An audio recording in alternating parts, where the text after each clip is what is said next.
The morning sunlight slipped through the gaps in the curtains and spilled across the bedroom floor like liquid gold, slowly filling the room with a quiet warmth that felt almost ironic against the emotional distance that had become my reality. I opened my eyes to the same familiar stillness that greeted me every day, a stillness that belonged more to him than to me. Our bedroom was perfect in a way that no longer felt comforting. Every object placed with intention, every surface kept immaculate. Every detail carefully chosen to reflect the life he had built and the image he wanted to maintain. It felt less like a shared space and more like a display of control, a place where nothing was ever out of order except my own thoughts.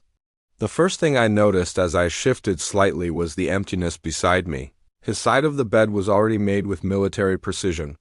The sheets pulled tight as though he had never been there at all, as though the warmth I sometimes pretended to feel was only something I imagined. I sat up slowly, letting my gaze drift toward the bedside table, where a folded note rested neatly under the soft glow of the lamp. I already knew what it would say before I even touched it. Still, I reached for it, my fingers brushing the smooth paper. It felt almost too cold for something meant to be affectionate. The message inside was exactly what I expected, polite, structured, distant. Even in its attempt at care, reminding me of dinner plans, of responsibilities, of the rhythm of a life that had become more schedule than emotion. I exhaled quietly and placed the note back down, my eyes drifting to the bracelet on my wrist, the one he had given me for our anniversary. It caught the light beautifully, elegant and expensive, yet it felt strangely heavy, like everything else he gave me, flawless on the surface, but hollow underneath. I sat in front of the mirror for a while, studying my reflection as I prepared for the day, adjusting my clothes with mechanical precision, smoothing fabric that no longer felt like it belonged to a life I recognized. There was a time when I used to care about how I looked for him, a time when I believed attention and admiration were part of love, but those days had faded into routine indifference. He barely noticed me now, or maybe he never truly had in the way I once believed. Work had become his language, his escape, his identity, and I had slowly become part of the background noise he no longer needed to tune into.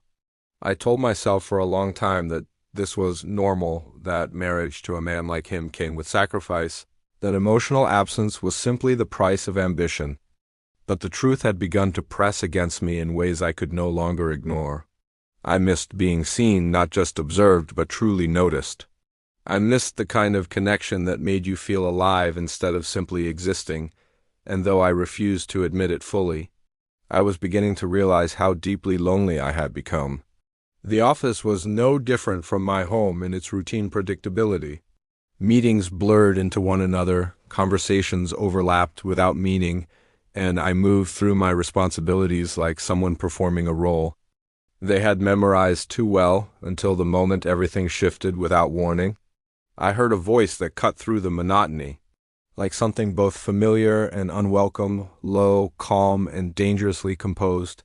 When I looked up, I froze, because standing there was someone I had not seen in years, my husband's younger brother. His presence alone changed the atmosphere instantly, as though the room itself had become aware of something unspoken. He stood with an ease that felt almost provocative, leaning slightly as if he belonged everywhere he chose to appear. His expression carried a familiarity that unsettled me more than I wanted to admit, and when his eyes met mine, something in my chest tightened unexpectedly. He greeted me like time had not passed at all, his voice carrying a subtle confidence that made the space between us feel smaller than it should have been. I responded carefully, professionally, but I could feel my composure shifting in ways I struggled to control. He spoke as though he had never left, as though his return was not an interruption but a continuation of something unfinished, and throughout the meeting that followed, I found myself unable to focus, his presence anchoring itself in my awareness in a way I could not dismiss.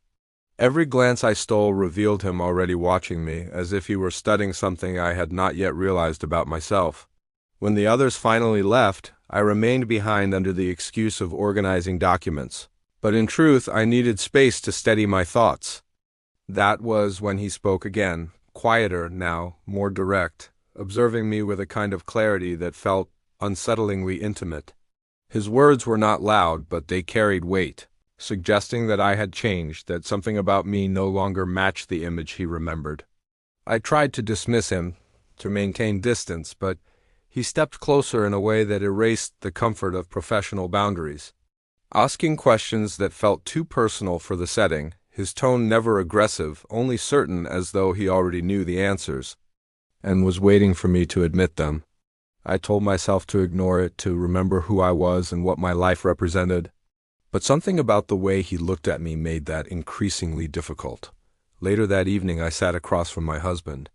As we ate dinner in silence, broken only by his structured commentary about work and routine matters, I nodded when appropriate, responded when required. But my mind was elsewhere, drifting back to the unexpected reappearance of someone I had not realized still had the power to unsettle me. When I finally went to bed that night, I stared at the ceiling longer than I should have, unable to silence the thoughts that had begun to form. Without permission, the next morning followed the same pattern of emptiness. My husband left early, leaving behind only routine and absence. The note on the counter reminded me once again of schedules instead of connection, and something inside me snapped quietly as I discarded it. Without reading it fully, work offered distraction but not relief, and by the time I reached my office, I already felt drained. Until I saw him again, leaning casually near my desk as if he had always been part of that space. His presence immediately disrupted the careful order of my day, and when he spoke, it was with that same unsettling ease, teasing yet observant, making it impossible to ignore him. I questioned his reason for being there, but his answers were vague enough to feel intentional, as if he preferred leaving space for interpretation. His comments carried a strange familiarity, as though he had known me longer than he admitted, and each sentence pulled me slightly further out of the controlled version of myself I relied on. Over time, our conversations shifted from professional necessity to something far more personal. Something I tried repeatedly to resist, yet failed to fully reject. He asked questions no one else had bothered to ask in years. Questions that made me think instead of deflect. And though I tried to maintain distance, I found myself responding more honestly than I intended. Later, when we met for lunch, I told myself it was meaningless. Just a conversation between acquaintances, but it never stayed that simple. The way he spoke made it impossible to ignore the parts of myself I had buried, the life I had stopped imagining, the version of me that had slowly disappeared inside obligations. And when he said I deserved more than what I was living, something inside me cracked just slightly, not enough to break, but enough to shift, enough to be noticed. Days passed like that, filled with encounters I told myself were accidental, but began to feel increasingly deliberate. Moments that blurred the lines I had once believed were solid, until one afternoon by the lake when everything I had been avoiding finally surfaced. Without restraint, the conversation began calmly, almost naturally, but it deepened in ways I did not anticipate. Peeling back layers of thought I had kept tightly controlled, I confessed things I had never said aloud, loneliness I had normalized, silence I had endured, and a life that no longer felt like mine. I expected judgment, distance, disapproval. But instead, there was only understanding, unsettlingly gentle, as though he had been waiting for me to admit it all along. The air between us changed after that, heavier, charged with something neither of us named directly, and when he finally closed the distance, it felt less like an action and more like an inevitability I had been walking toward without realizing. The kiss that followed was not gentle, in the way restraint usually demands, but neither was it reckless. It was honest in a way that frightened me more than anything before it. When I pulled away, reality crashed back in immediately, sharp and undeniable. I told myself it was wrong, that it had to end.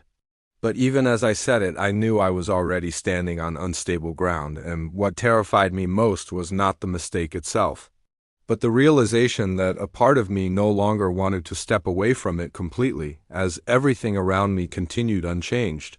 My husband's steady presence, his predictable affection, his unquestioning trust. I found myself caught between two realities. One built on duty and promises, and another that awakened something I had long forgotten. And in that space between loyalty and desire, I realized the most dangerous truth of all: nothing in my life would ever feel the same again.